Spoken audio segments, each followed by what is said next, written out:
In the 1970s, the CIA spent millions training psychics to spy on enemies, using only their minds. They claimed to see inside Soviet bunkers, nuclear sites, even Mars. It sounds like science fiction, but it's all in declassified documents. This is the true story of Project Stargate.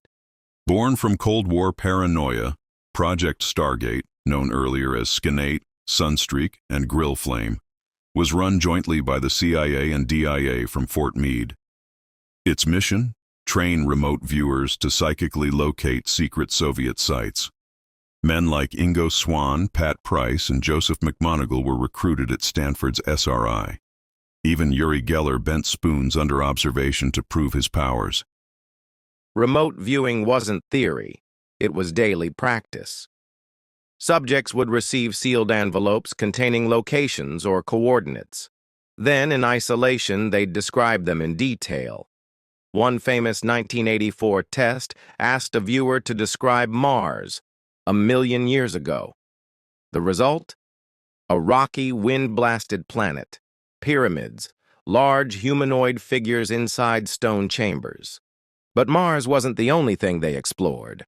Viewers claimed they could locate hostages in Lebanon, spy on foreign missile silos, and even describe hidden military facilities. And on occasion, they were right. So accurate, in fact, that some intelligence officers started to believe this wasn't just coincidence. They began giving remote viewers real-world assignments, life or death missions with zero physical evidence, based only on psychic impressions. One remote viewer, Joseph McMoneagle, was even awarded the Legion of Merit for his intelligence work. He claimed to find Soviet submarines and underground bases before satellite confirmation. Was it a fluke, or had the U.S. military tapped into something far more powerful than we understand? A 1995 evaluation by the American Institutes for Research used opposing experts, a believer, Dr. Jessica Utz, and a skeptic, Dr. Ray Hyman. Utz argued remote viewing produced statistically significant results. Hyman disagreed, citing flawed methodology. AIR ultimately concluded the program produced no actionable intelligence, yet bizarre success stories kept fueling belief. In other words, the CIA concluded, yes, weird things happened. Yes, the numbers looked odd. But no, we don't know how to use it. It was the bureaucratic version of saying, something's here, but we're afraid to admit what. Even as the public was kept in the dark, memos were still circulating internally. Some officials feared disclosure, others feared ridicule, and in that tension the program started to wither. But even after its termination, Project Stargate wouldn't die. Private contractors picked up the research. Defense insiders continued practicing remote viewing in secret. And today, there's an underground movement of former military psychics who still teach the techniques they claim the government tried to bury. Even after 20 years and millions spent, the CIA pulled funding in 1995. The intelligence payoff was slim, and skeptics won out. Some believed it was a waste. Others thought the truth was buried because it might actually work. Either way, Stargate officially closed, but only on paper. Major General Albert Stubblebine, one of the program's most vocal supporters, famously claimed that the mind has no limits. He believed humans could walk through walls, levitate objects, and communicate across space without a word spoken. That belief, mocked by many, cost him his career. But behind the scenes, whispers suggest Stargate's work didn't stop. It just went deeper. Because when the government declassifies a program, they don't always kill it. Sometimes they just give it a new name. When Project Stargate ended in 1995, the public barely noticed. No press conferences, no full disclosure, just a quiet transfer of boxes labeled declassified and more labeled never to be opened. But former insiders didn't go silent. Many came forward with one consistent claim: it worked better than they'll ever admit. Ingo Swann, the pioneer of remote viewing, said his work was intentionally downplayed because it scared the intelligence community. He claimed that once the data became too hard to ignore, someone high up pulled the plug, not because it didn't work, but because it worked too well. It raised questions the government wasn't ready to answer.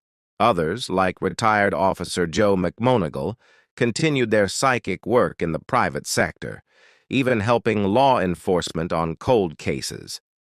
Some described visiting targets that didn't seem to be on Earth, raising suspicions that remote viewers were accessing other dimensions or even alien civilizations. And then there's the pattern. Every time a program like this ends, another more secretive one seems to begin. Just like MK didn't really end, just changed names, funding channels, and oversight committees. Stargate may have closed its doors, but did it really stop? Or did it simply move somewhere no one could trace? Think about it. If remote viewing was real in the 1970s and 80s, where would the technology be now? Imagine what a black-budget program could do today, powered by AI, satellite data, and deep learning algorithms. What if the human mind isn't just capable of sensing hidden objects, but bending reality itself? This isn't science fiction. This is science the public was never meant to see. Because when you follow the money, you realize the Stargate project wasn't alone. It was just one part of a larger puzzle, a sprawling network of secret programs exploring telepathy, ESP, mind control, altered states, and non-local consciousness. The kind of research that, if true, would change how we define being human. The question isn't whether the government believed in psychic powers. They did. The real question is, what did they find that we still don't know about? And what if they're still using it right now? This is just the beginning. Next, we'll uncover the shocking truth about the CIA's mind control experiments, secret brainwashing trials, and missing time. This is just the beginning. The Stargate project may be declassified, but its implications are anything but dead.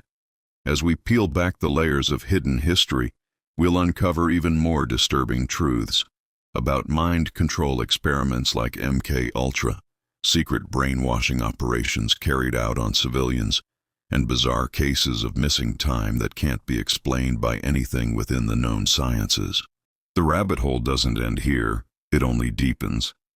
And if this much has already been proven true, imagine what's still buried, hidden in black sites, erased from official records.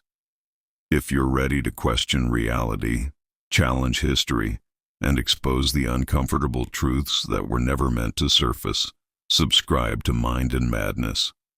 Because the further we go, the harder it becomes to turn back.